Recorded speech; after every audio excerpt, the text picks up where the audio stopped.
the Locked On Podcast Network, your team every day.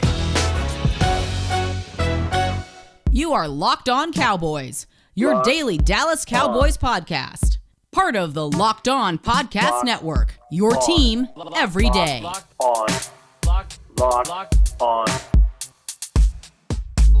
Cowboys. Locked on Cowboys.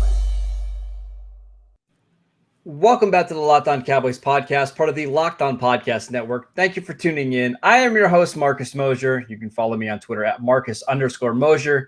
And joining me today, as always, is Landon McCool. You can check him out on Twitter at McCoolBCP. You can also check him out on the Best Coast Boys podcast. Landon, what's going on, sir? Hey, Marcus, how's it going? It's Wednesday. It's the middle of the week. It's the toughest part of the week because you got to get over the hump.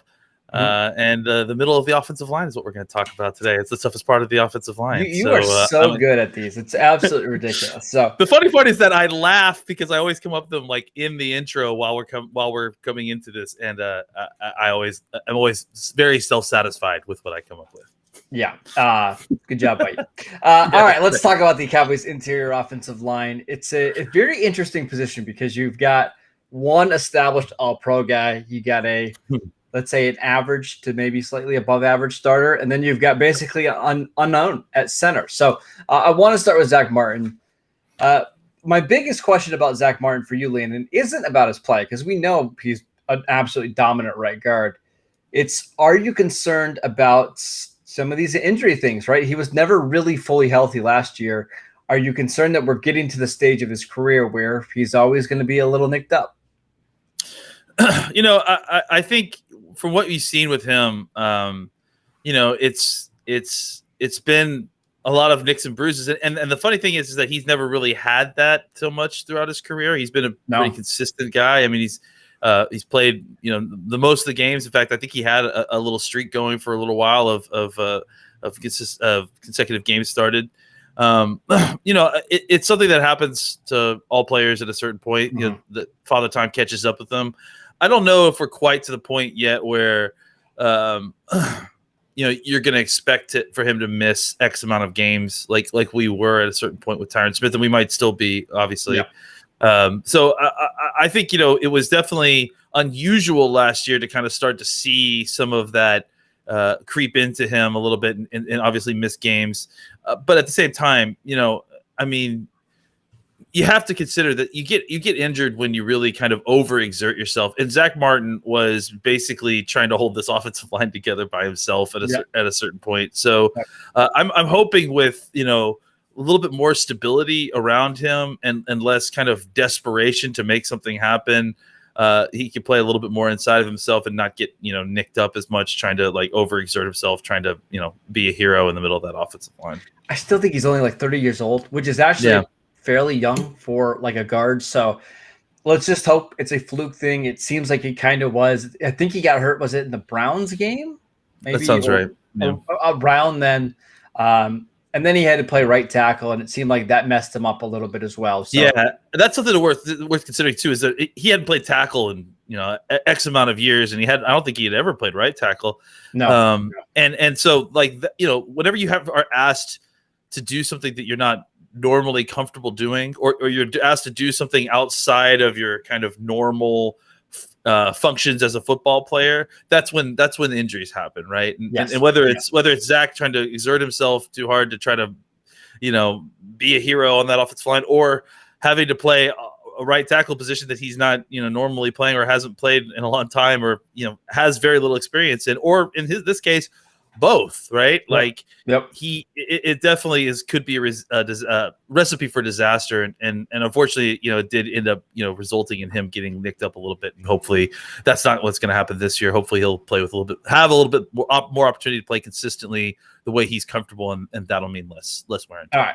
I actually want to move on from Zach Martin because he's the least interesting thing about this offensive line, right? Because he's so good. We know who he is, yeah. We know what he is. We know what he can do. We know that if he's healthy for 16, 17 games, he's going to give you all pro level production. That's fantastic. It's everything else that's a question mark. I want to talk about Connor Williams, Landon, because I feel like this is maybe the player that Cowboys Nation in general and I disagree with the most, because I think the the general thought on Connor Williams is he's an average to maybe slightly below average guard. And it seems like a lot of people want to replace him and that he's the biggest he's the weakest link on this offensive line. I don't see that at all. I think last year he played the best football of his career. I think he's an ascending player, right? He's going into year 4. It's also important to remember, like, he was coming off a late season torn ACL after the 2019 season. So Yes.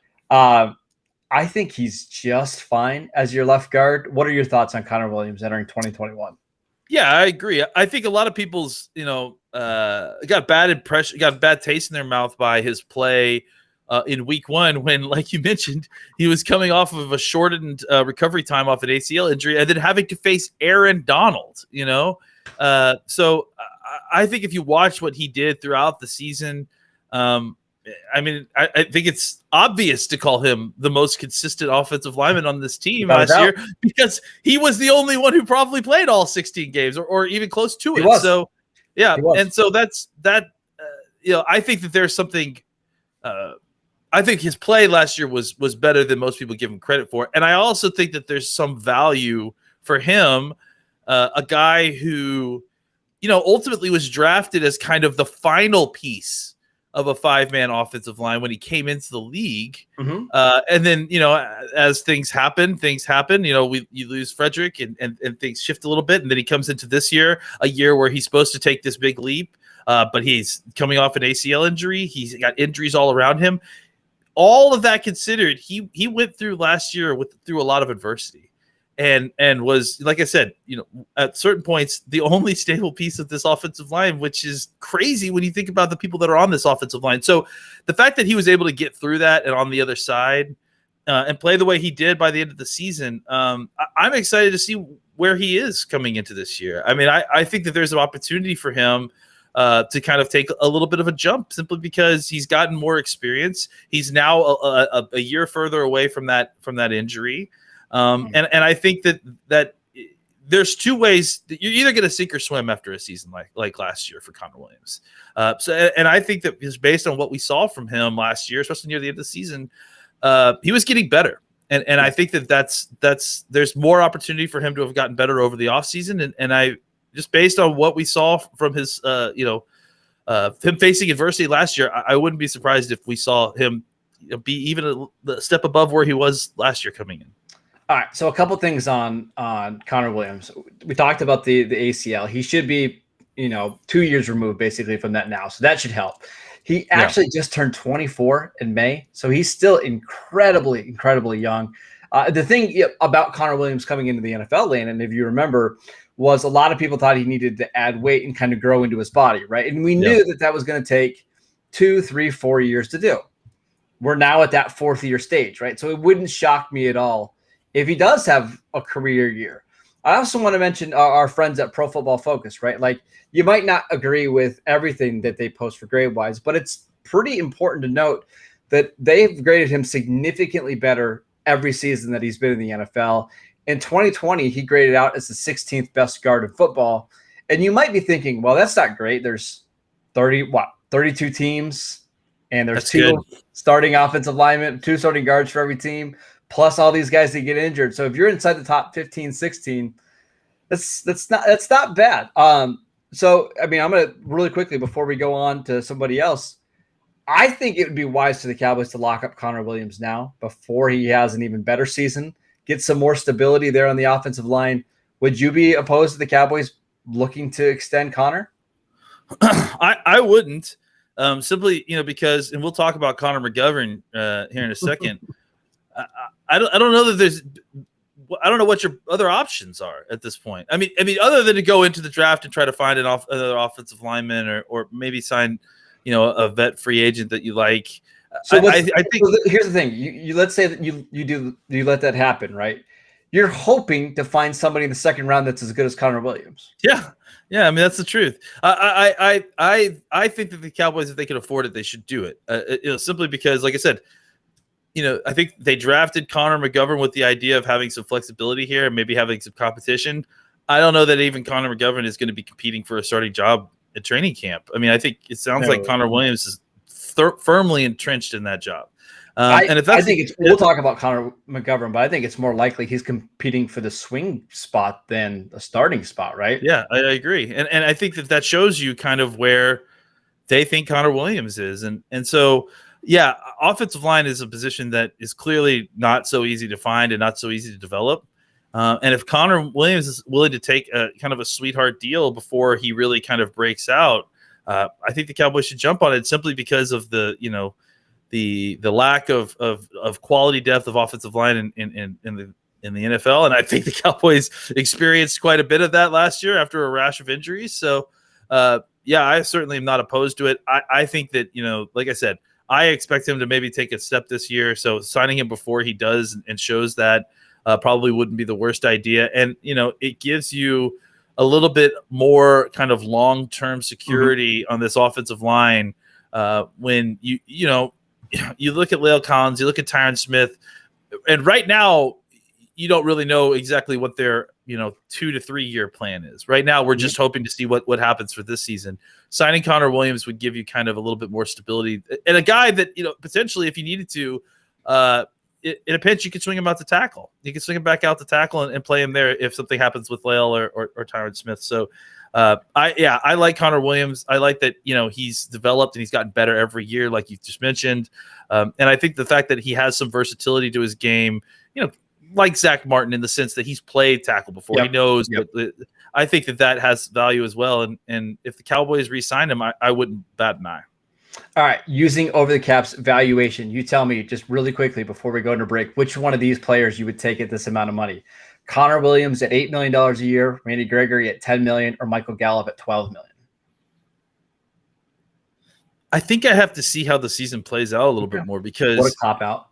My immediate answer is Randy Gregory, because I'm concerned that what's the pass rush situation if DeMarcus Lawrence starts to kind of creep back to regression and starts getting older. And my philosophy, though, spend the money on offense, it's more stable, and then draft defense, right? Like, I think I would rather keep the offensive line intact and spend picks on the pass rushers than the other way around.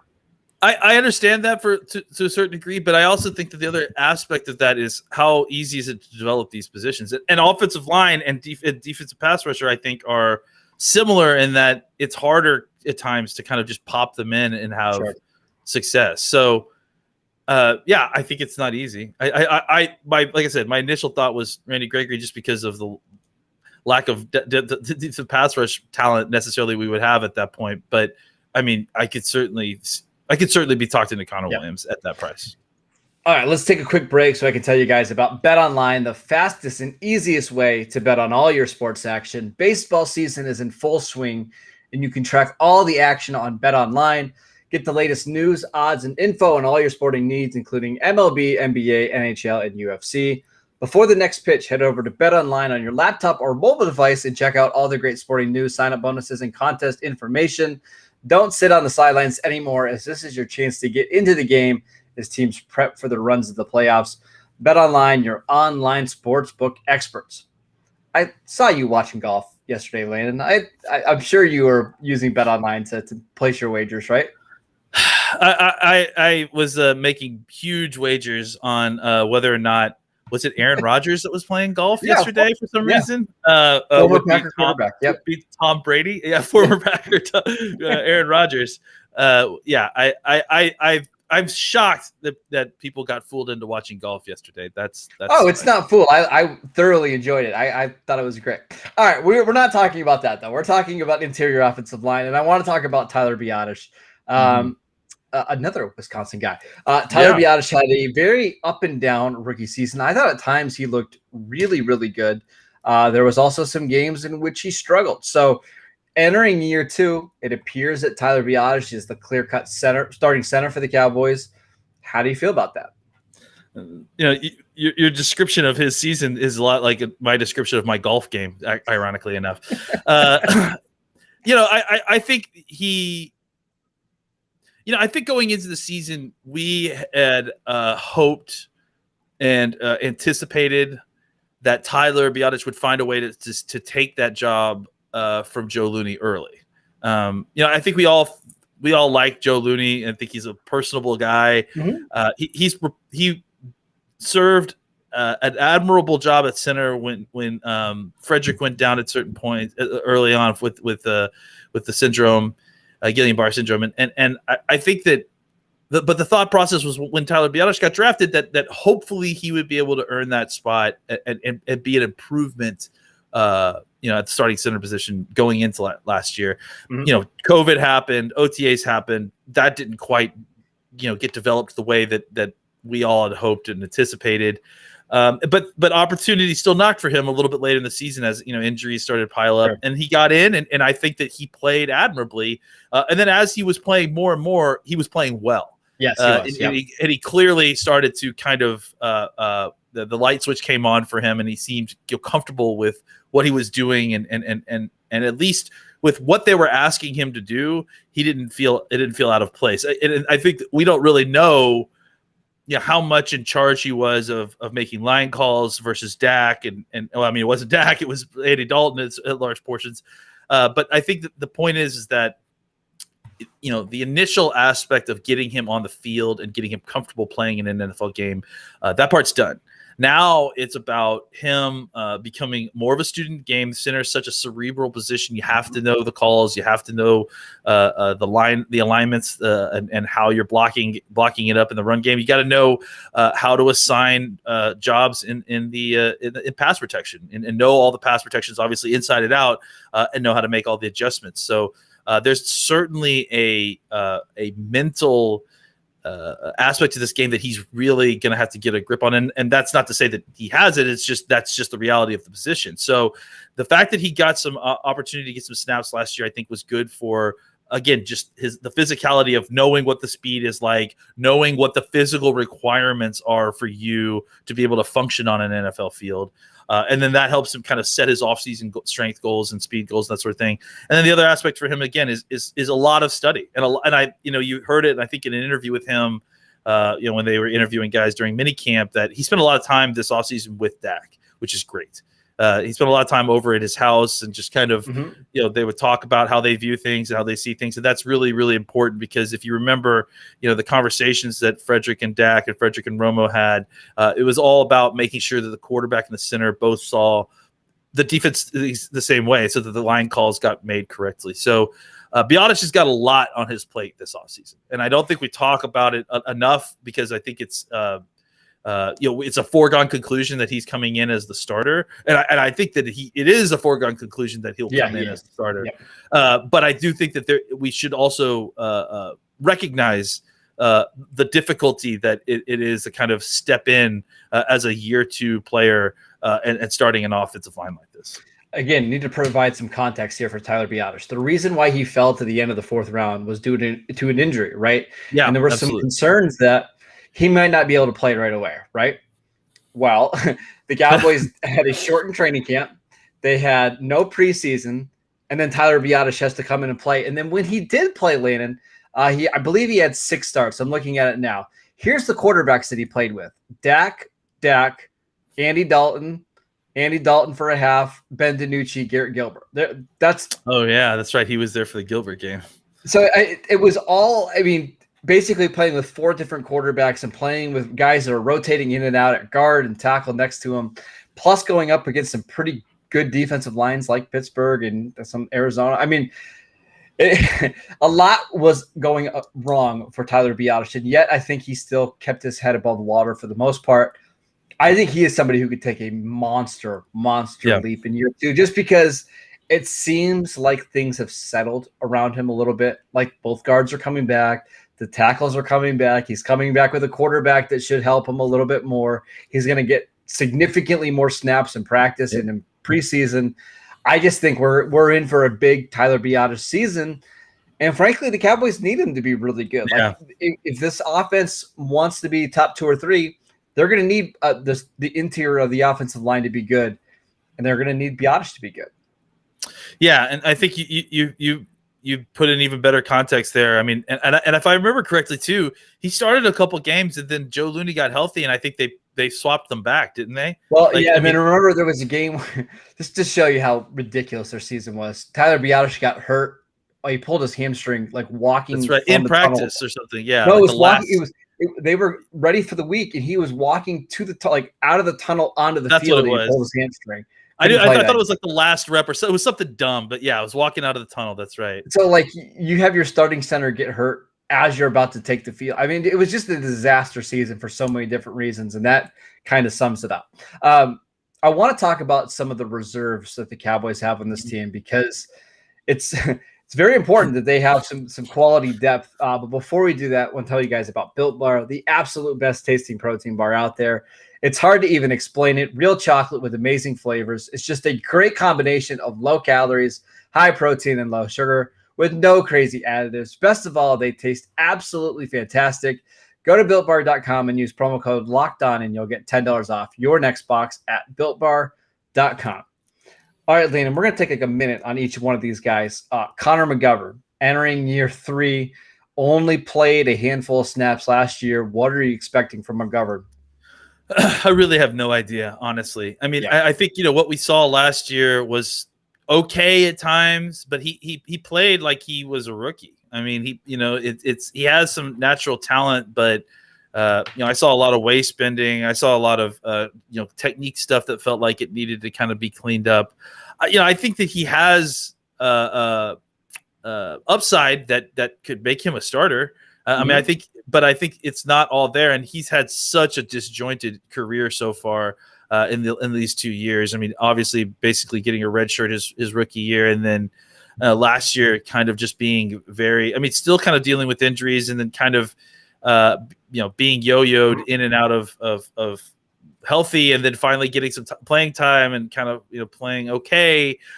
But again, like it's all in the context of the fact that he was surrounded by all these backups as well, and that he was playing amongst a second offensive line that was going against NFL first team defensive lines in a lot of these games. So it's hard not to get. I think Connor McGovern is one of the guys that it's hardest not to get that 2020 taste out of your mouth, right? Because that's the only real snaps we've seen of this guy so far. And this is a 3rd round pick. This was a guy that we were told was a red blinking light, when he got drafted. So expectations were high for him when he got on the field, and he was okay, not great.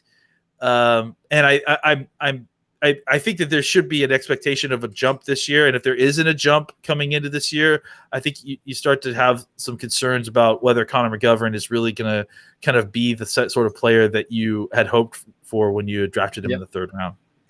Connor McGovern has taken 0 preseason snaps for the Cowboys in 2 years. Yeah, I mean, he just doesn't have a lot of work in.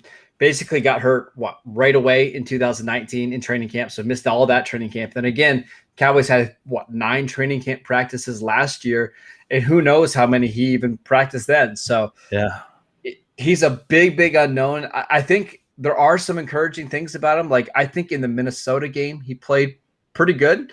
Even in the Ravens game, I think he handled himself well, but there was other games throughout the year where he really struggled. The Eagles game was one of them. I think he's somebody that I'm really curious to see in training camp and preseason how he looks. Did he change his body? Does he feel more comfortable? Because they're going to need him. 2 more guys. Brandon Knight making the transition from tackle to guard. I don't see a guard. I see a tackle. But what say you? I think he can play guard if he needs to. I mean, I think he needs to put on maybe a little bit more weight, just to kind of solidify himself and maybe anchor a little bit better. But Brandon Knight is an absolute tough guy and a smart player, and a guy who I feel like is just, kind of an old school offensive lineman type. You can line him up wherever and he'll, take a punch from whatever defensive lineman you've got across him, and he'll stand his ground. He wasn't fantastic as a tackle. A lot of it was because he was injured, but I think he played as well as anybody else did as far as the backups there. And I think at guard, maybe it helps if he can get some better strength. It kind of helps lessen the blunt of some of his weaknesses, which include kind of not being the most elite athlete, despite being pretty good mover for a guy his size and play style. And the guy that he's likely to compete with for, a spot in this roster is Matt Farniok, who the Cowboys took, I believe, in the 7th round from Nebraska. Can play center, can play guard. I believe he even has a little bit of tackle experience. If you had to bet on one of these guys making the roster, which one would you pick? Man, it's tough. I mean, if it's only just one of them, it might be Farniak. I mean, just because they'll like their draft picks. I don't know that Farniak though. That's what gives me a little bit of pause. I agree, and I if Connor McGovern takes a step or two, then I think it's probably him. But if he doesn't, if he just still kind of is just lingering, Brandon Knight is like, Brandon Knight will force you to keep him on the team just because he's the perfect last guy to have on your roster. Yeah, and I think that if no one will take that job from him, then he'll have it. But I also think that Farniak is a Nebraska offensive lineman. He's a 2-time captain, so he's got skins on the wall. He's played a lot of football in a lot of different positions, and you know how coaching staffs are. They like their guys. They drafted this guy. They didn't draft Connor McGovern. They didn't sign Brandon Knight. So there may be some bias there, and if everything's tied goes the runner for Farniak, I think. So otherwise, if not, Brandon Knight to me seems like the perfect swing guy, just because that's you're right. For me. I'd rather have the guy that can play tackle in a pinch, right? And maybe Farniak can. Maybe we'll see it in preseason, but I've at least seen Brandon Knight play multiple games at tackle, left tackle in the NFL. Yep. Give me that guy. I've got a feeling that you could probably stash Farniak on the practice squad, being a 7th-round pick, especially if he doesn't play a ton in the preseason. That's kind of the way I lean. But again, if he has a good training camp, if he has a good training camp and he looks competent, we know how much the NFL loves even semi-competent offensive linemen. The Cowboys might have no choice. That is it for today's show. Thank you guys for tuning in. As always, you can download and subscribe to the podcast on Apple Podcasts, Spotify, wherever you get your podcasts. Continue to support us on YouTube. You can follow the show on Twitter at Locked On Cowboys. You can follow Landon at McCool BCB, and I'm at Marcus _Mosher.